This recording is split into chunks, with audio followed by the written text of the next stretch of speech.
Welcome, everybody. Thanks so much for joining. Today, we're going to be talking about trends. I'm Heather MacArthur, if you haven't been in one of the sessions of mine before. And I'm Evelyn Gonzalez. And we're excited. We're also going to be bringing in Gerri and Joe Jotkowitz, which, Evelyn, come on over here. Let's show Joe's face. Here we go. I'm blocking. Yeah, we're blocking. And that's part of trends. So today, we're going to be talking about the trends that we've been tracking. We've been checking in with clients on what's been going on with them. And it's really important that we start to look at what those trends are, especially what we've seen over these last couple of years. There's anybody here, it's not going to be news to you that change happens on quite a frequent basis.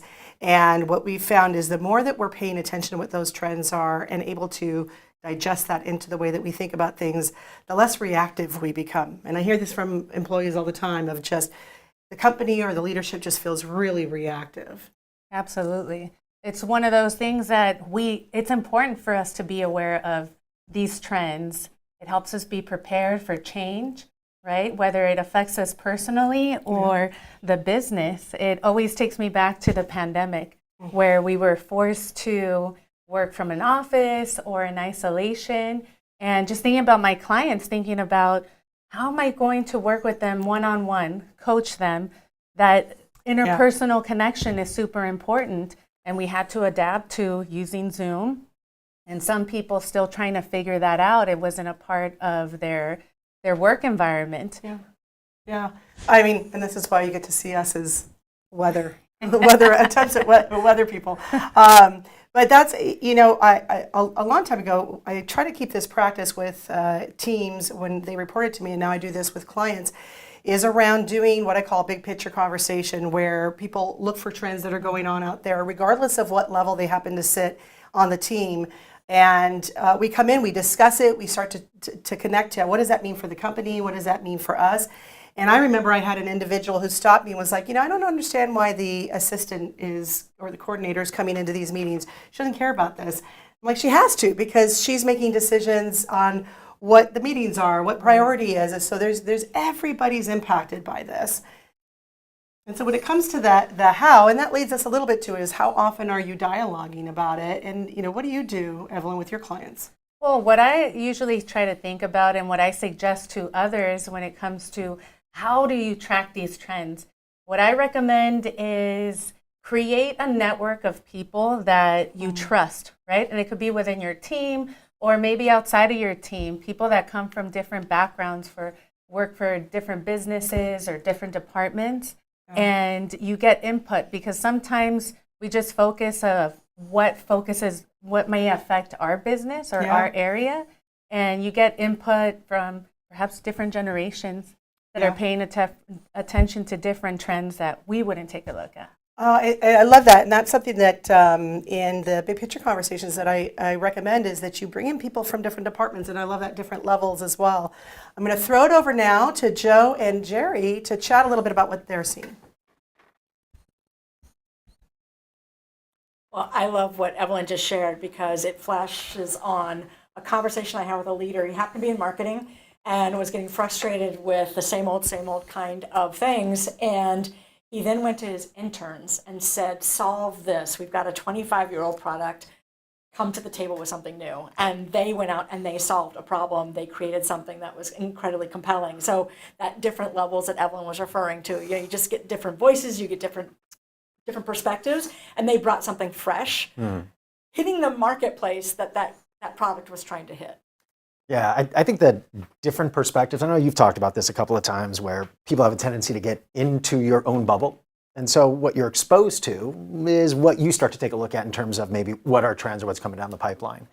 The ability to get outside of that and take a look at different perspectives, the way that other organizations, other teams, other companies are doing things.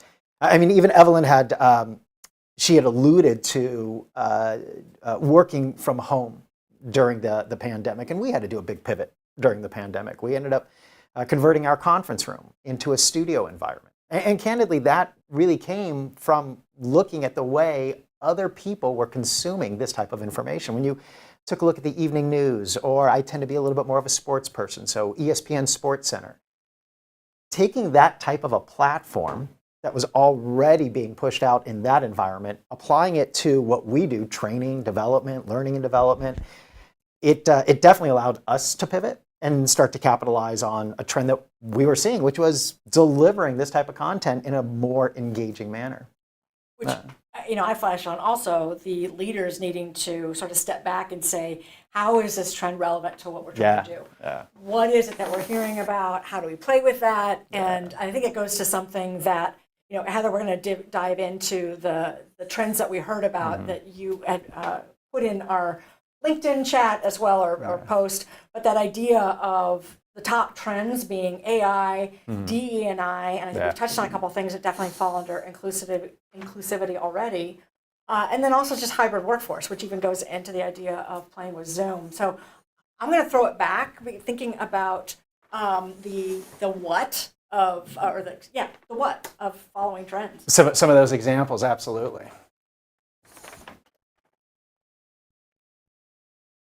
No, thanks, Gerri.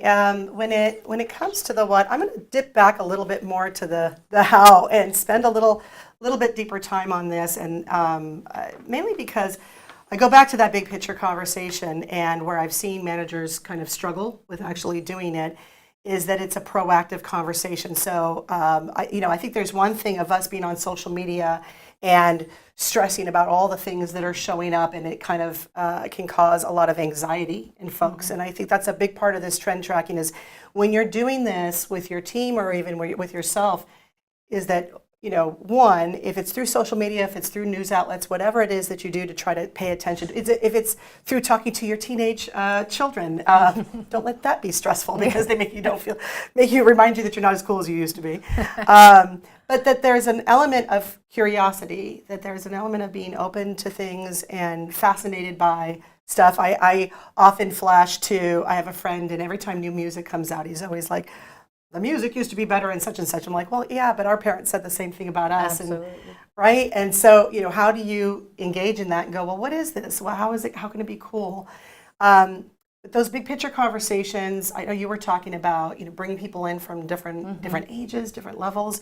I like to book it like on a quarterly conversation, and then you can reach out to people in different functions and different levels, and you get to hear from them. I love the call out on the age piece of it. You work with a lot of different age demographics, and you see them in a lot of mixes.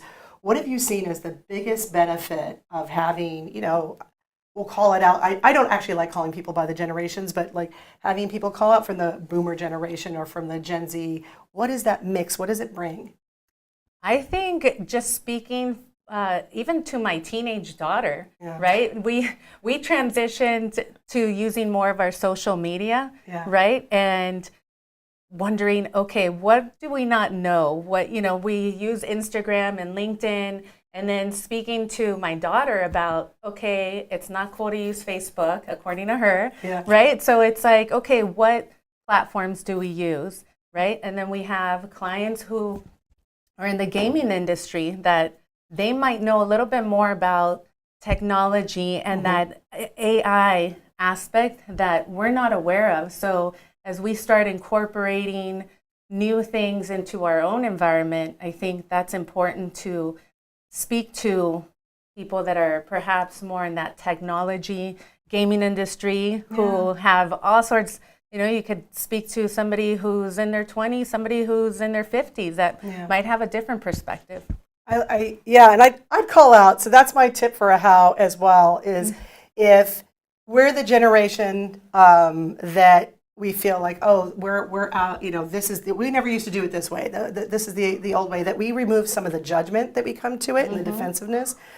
But I'm going to throw out to the, if you're part of the younger generation, I am to some people, but not to most anymore, that there's not this, don't let the coolness of the new thing all of a sudden be the way that we're judging people. Absolutely. Because that's what starts to happen, is that's what kind of creates the battle or the rift between it, where it's like, oh, they're not cool. Oh, I can't believe you don't get it. And it's like, there's a meme going around that says, oh, we'll throw off this generation by just bringing out, now we've got to do math in cursive without calculators and see what happens. It's all this kind of, instead of just being excited for each other. It's this kind of defensiveness. And I, if that's a trend that I'd call out in terms of how to really get the most out of this, is that we're open for those diverse perspectives. It does bring me to the topic that I think is still trending, and I hate to even attach trend to it because it feels like it's almost, belittles what the topic is, but DE&I, diversity, equity, and inclusion. And this, out there in the world, there's a war around this, and you've seen comments and stuff, and then in the workplace, what does that mean? And I know professionals that I know that work in HR, maybe work in DE&I departments, are trying to get people to understand what this really is. And it's not about that it's not a benefit or it's going to be this group of people versus that it's that any effort to really engage with the talents that everybody has sets companies up to be more innovative, sets them up to be more productive. And we're not competing anymore around, we've been around for a long time, we do the same thing, we're competing because of differences. Absolutely. And so how do we embrace that? I'm going to throw it over to Joe and Gerri to chat about that. Well, I think that idea of inclusiveness and, as you said, it shouldn't be called a trend.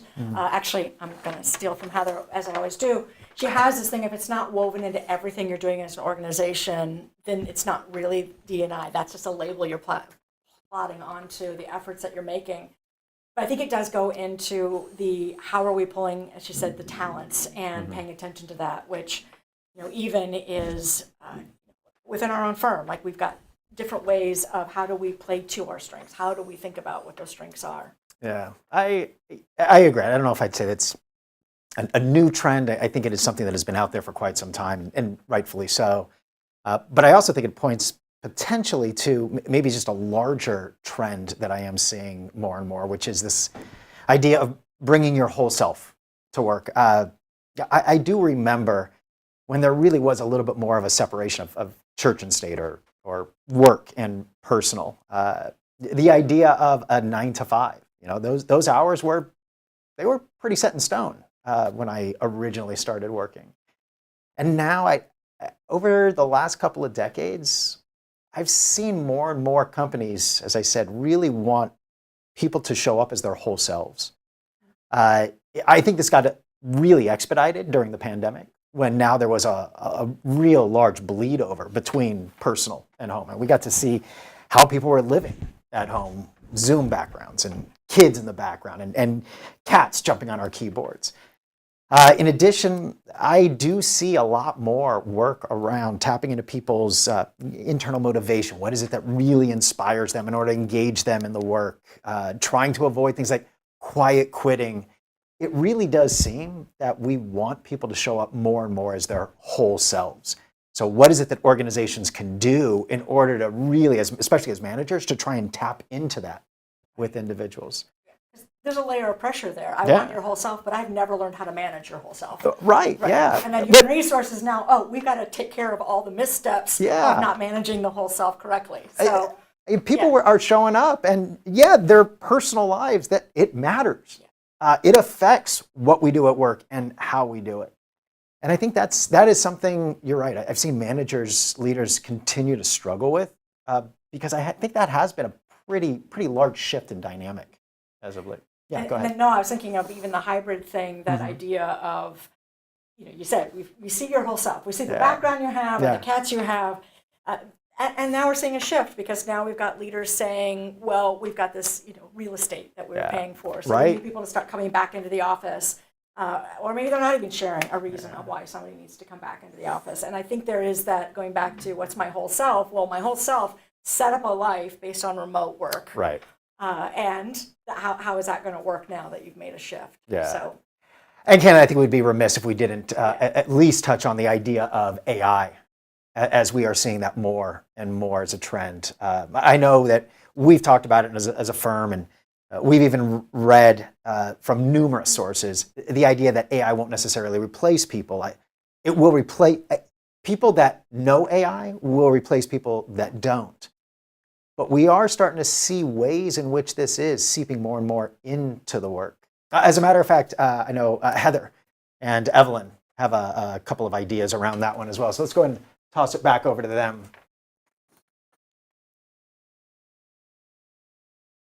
Well, speaking about AI and the use of Zoom, I think about that's been a new feature, right? We've been using Zoom for quite a while and seeing that where we've tried to play with that tool, right? And trying to figure that out. Does it seem like something that would work for us? Yeah. And we've actually had a good laugh about that when we've had our team meetings, right? And the actual AI translation, dictation of our meetings. I mean, we've had some pretty good laughs. It was creepy. We're not going to lie. Like that was a creepy. So that's probably not something that that we'll be using with our clients. But it's an interesting thing because on one hand, and I think that taps onto the AI, is we were, this is such a cool feature, and then we didn't realize it had captured some of our personal conversations in the beginning. It was like, first of all, those jokes don't need to be documented. And so there's a balance of, I think to Joe's point of, it's the people who know how to use it, they're going to have a competitive edge, but it goes beyond the tactical being able to use it, and it ties into what Gerri said about, and Joe's referencing this idea of bringing your whole self to work and HR having to manage that. There's all these implications now where I remember, maybe not everybody remembers, but I remember sitting in a room with two executives, C-suite level executives, debating whether or not they were going to give website access or internet access to the employees and what might happen if we did that. And this fear that just the world would fall apart. And I remember the executive really clearly saying, then we manage the people who are misusing it. But we're not like avoiding the ability to be able to tap into all our capabilities. And the people who are abusing it, then it's on us to be able to set the boundaries and the performance requirements around that. AI is such a different animal that we may not even intentionally be abusing it. We just may not know. Like I go back to our meeting, we're taping something with the good intention of just having meeting notes and making that easier for us. And now all of a sudden there could have, someone was discussing their family's, update on just how their child was doing. And it's like, oh, wait a minute. I don't want that. Yeah, that doesn't belong in meeting notes, and that's weird. I think it also goes to, we were chatting the other day about hybrid, and, you had such a great insight into why employees are struggling with even this come back to work versus hybrid. Absolutely. Yeah, well, I wanted to touch on what you said about AI, is it being a trend. It is scary, right, how it's being used, but not to interrupt you, but I just love how you just looked at the camera a little bit like, it's a little scary. It's a little scary. It's being open-minded, right? Being open-minded to the creepiness. It's being open-minded to how it's being used. As we're talking about it, it's not working for us in our meetings right now because we do tend to get a little personal, right? But it is something that it's being transitioned, and us just being, in general, being open-minded to what AI can benefit us, right? Yeah, your point there is, because I've heard both, the world is coming to an end because AI is coming, and if you've watched Terminator, the jig is up. And then the other side of it is of like, oh, this is so cool. And I think there's how do we do this with some healthy skepticism, but also healthy curiosity? Absolutely. Now, transitioning to, or going back to what Gerri and Joe were mentioning about working hybrid and returning back to office, I'm hearing it more and more from clients where they're suddenly being told that they need to go back to the office, and there's a little bit of resistance because we suddenly, and during the pandemic, had to work from home, right? And then everything's been working great for a lot of people. So going back to the office, really the biggest transition has been, there's no real reason behind it. And I think that's the difficulty in returning back to the office, is not having that explanation, that justification for the transition. Yeah, because some workplaces it makes sense, and if they're, I think that's where, you had said the other day, and I thought it was such a great point. It's not so much that people are against going back to the office. We all have our preferences. But there's also this idea of the why. Is there a context behind it? And if the why, is it something that we can all get on board? And that's where I've seen people struggle.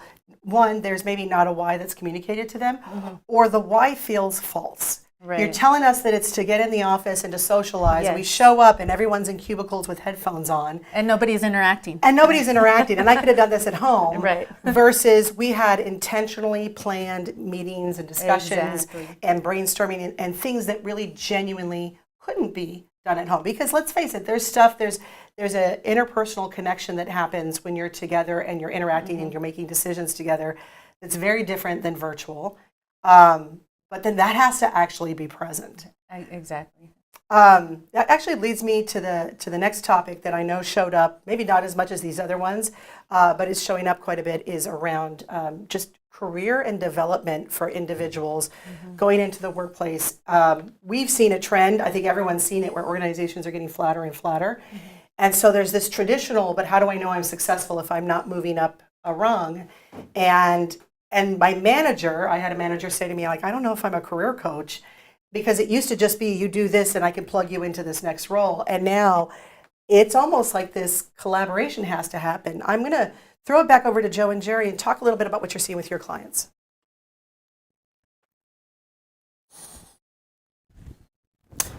Yeah, I am definitely seeing managers struggle with this. And as Heather outlined it, I think maybe the old mindset was there was a path, there was a map, and as long as I followed it. As a matter of fact, I remember there were years and years ago, I wrote an article on leadership. And I said, the idea behind leadership is to stand on the side of the riverbanks, take a look at the river and the direction, the ebb and the flow, and anticipate where the river's going to go. But nowadays, that change, that ebb, that flow, it happens so fast in real time. Leadership is no longer standing on the side. Rather, it's jumping into the river and really reacting to what's happening in the moment. And I'm seeing that a lot as well with managers as they're trying to navigate and guide their people. It's the idea of that map, it's really not there anymore. But rather, how do you help coach develop your people in order to be prepared for whatever the next challenge is? Well, in just the last few minutes, I was talking to somebody, and I'm going to just bring out here because I love the analogy. We were talking about the idea of we are all in a life raft, and we thought we were going down level 3 rapids, which, yes, I have once gone down level 3 rapids. And that idea of it felt like, oh, if you know the rules of how to play to the river, you're going to be just fine. And now it's like, oh, no, you're going to level 5 and you have no notice. And it's not about, I'm going to somehow control the river. It's, I better really understand how to control the oar. And I have to understand what the risks are, but I also have to know that I have some level of control in this. I think that's one of the things I've loved about we think about career is, and it's that idea of you've got to be stepping in and leaning into what is it I'm bringing to the table and have like a real conversation with a manager, not that point of, it's not the, hey, that's my job. I've been waiting for that job and you got to plug me in because I've been here long enough. It really is, I'm coming to the table and I have all the things that are needed, or I'm creating the job. Yeah. Like we need, going back to trends, there's something over here that nobody's paying attention to, and I think I've got the skill set, or I'm going to figure the skill set out to make that happen. And so they're literally creating the job themselves. Yeah, I tell you what, I have yet to work with a leader that does not want to hear one of their people walk into their office and say, hey, I've noticed this trend. I actually think I figured it out, and I could add $1 million to the bottom line. I'm old enough to remember when somebody talked about this new thing of you can actually download and stream music. And they were mocked in the room. So that one ages me, but also says that whatever we're afraid of, like it's going to come around, and at some point it just becomes the new, and it's or the norm, I should say. And so we won't even go into cassette tapes that I heard. But this idea of there are all these things that we get afraid of, and even the AI piece, that idea of augmented or artificial intelligence, and yet we've had that since we got spell check on our phones. Or in our laptop. So I'm going to throw it back to Heather and Evelyn.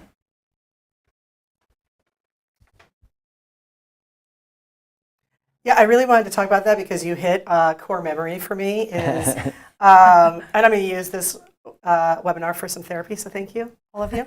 But I was sitting in a meeting in my younger years, and they were talking about, how do we get, at that time they had established the tween market, and how do we get these individuals and attract them? And I was like, we should be on Facebook, which I know that now is no longer cool. Thank you, Amada, for letting us know. But at the time, it was new and it was different, and they all kind of just chuckled and laughed at me like I was immature for being on that technology. And of course, flash forward, and social media now is a marketing engine. But so basically, I just wanted to put on record that I was right. But it goes back to this element of what gets in the way of us tracking trends and using it is that idea of curiosity. I think there's also a little bit of play that needs to happen because innovation and all those types of things, it comes generated from this playfulness. And we've been relegated as adults to go, especially in the workplace, does that make sense? Is it practical? And yes, things need to be thought through, but I feel like we've almost over-indexed on. We rush to make sure to prove that it is right before we give space for it to just get the oxygen to even be play for a second. Right. No, I completely agree. And sometimes just that change, it's scary, right? To be resistant to something new that comes about, right? It's introducing something new in your work environment where it's like, ooh, what role do I play, right? But then being mindful, it's like, it's new for everyone and everybody's trying to figure it out and mistakes are going to happen and you just need to adapt to that change. Yes, I'll do a last little shout out before I hand it over back over to Gerri is, there's a trend is the growth mindset talked a lot about by Amy Edmondson. If you're not familiar, definitely check that out. But it is that idea, and I think her new book, Gerri knows more about this than I do, but that right kind of wrong, and that idea of how do we create an environment where there's room to kind of wear my thought process on my sleeve, so I don't have to have the right answers. And then we've spent a lot of time recently looking at that psychological safety piece. And we as a team have been discussing it and working on it because it does tie to that piece of bringing your whole self to work. I'm going to throw it back over to Gerri now.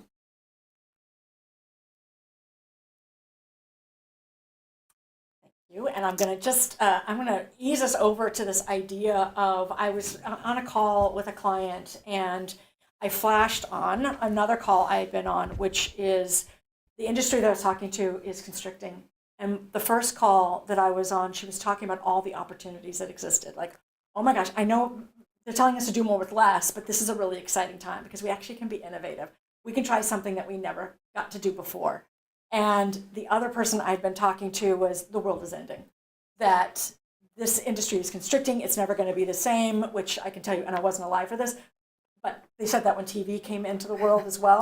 So this idea of every time there's a new shift or an innovation or a change or a trend, where we sort of go to the place of the world's ending. Yeah. And instead I love this one person I was talking to saying, no, this is where all the possibilities are. And that's a little bit of why, we even did this today, was really thinking about how do we, talk to folks about how do you tap into that curiosity, that opportunity, that what if kind of mindset. Yeah, one I'd say quick tip that I've been sharing with managers goes back to what Heather was saying about the playfulness, is just have your people try stuff. Just play with it.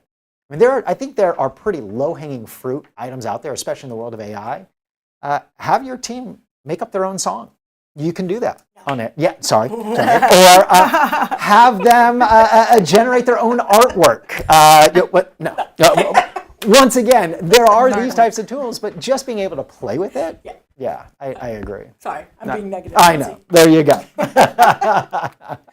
All right, so thank you so much for joining us today. And this is sort of a precursor for the next month, but encourage other folks to come even if they didn't see this one.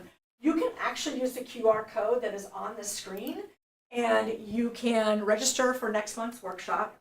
This is where Joe and Heather are going to talk about budget and forecasting tips for the non-financial manager. And I can't stress this enough. I think we come up, we see things, we see opportunities, but we don't really know, particularly some of our HR friends and leadership and development friends out there, how do I actually get the budget to do what I need to do? So join us for that.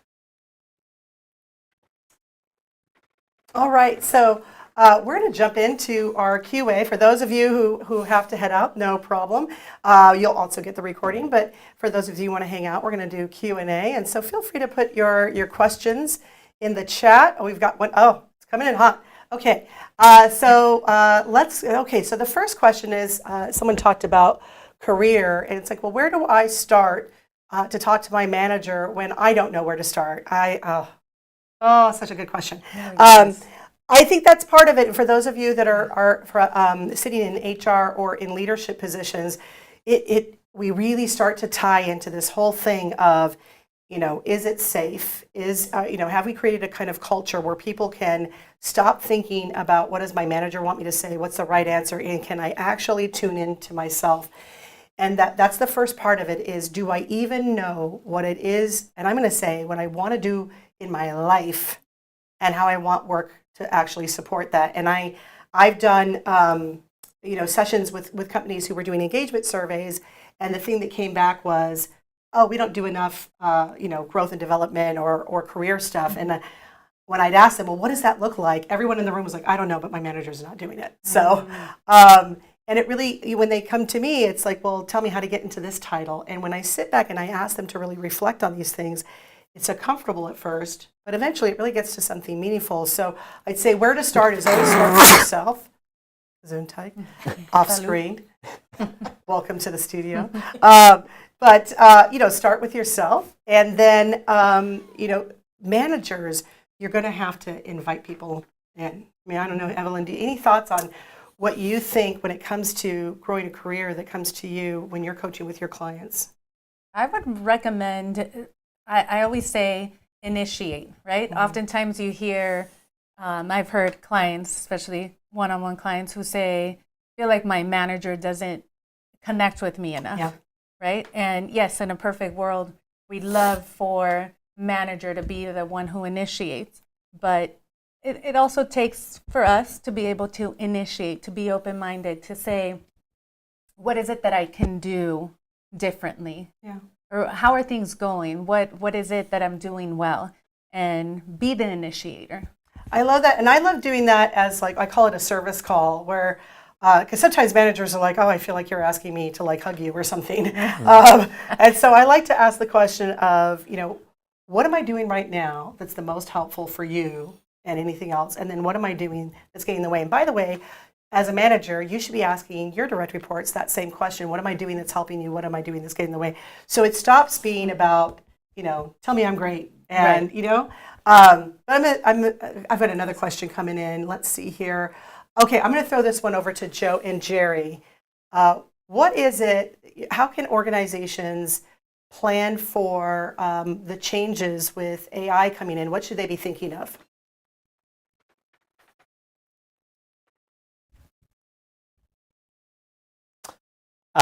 It is a good question. It's, I guess you could probably ask that question of almost any new technology or trend that comes into the workplace. I kind of, especially at this stage in AI, I do go back to just kind of get your toes a little wet in it. I do think, as Heather had said, maybe we do over-index a little bit on making sure we've got a very explicit plan for what AI is and how it's going to work and how we're going to use it. And we've got the regulations around it and what I think right now people are, I don't know if the right word is apprehensive, nervous, maybe at least a little anxious. And so starting with a little bit of familiarity, the idea of starting to socialize it. I go back to, I remember reading an article a number of years ago about the Google car. And it was kind of interesting. The article called out the fact that there's a steering wheel in the Google car. There are seats in the Google car, which at first as I'm reading, well, of course there are. It's a Google car. Then the article goes on to say, but there's nobody driving it. It's a why do you need seats? And the article explained, well, Google was socializing us to self-driving automobiles. As a matter of fact, the car industry, as far as I understand, self-driving vehicles have been around for a little while. But slowly but surely, we have become more and more accustomed to it. First, it started maybe with, cruise control. And then it moved into self-parking. And it will continue. But as human beings, I think especially something like AI of that magnitude, an iterative process is what might help people really embrace it a little bit more. I think my Google car would also need to have the AI feature of the lights changed. It's green now. That's my role in our family car. But I think there's also, to that point of playing with it, it's actually being inclusive of everybody's voice of, are there functions on your job that could be streamlined, could be somehow augmented or helped through some AI feature. And I think it goes back to like to the play with it, but also it's not going to change everything about somebody's job. But what are those little things? If I had that being done automatically, what else could I then put my energy and my efforts to?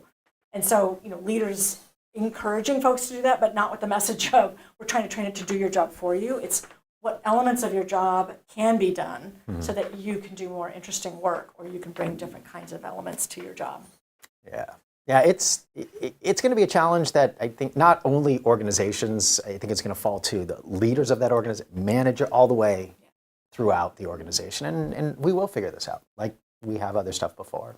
Yeah, as we're wrapping up for today, I just want to dovetail off a little bit of what was said there, because I know the question was how do we start to get into this?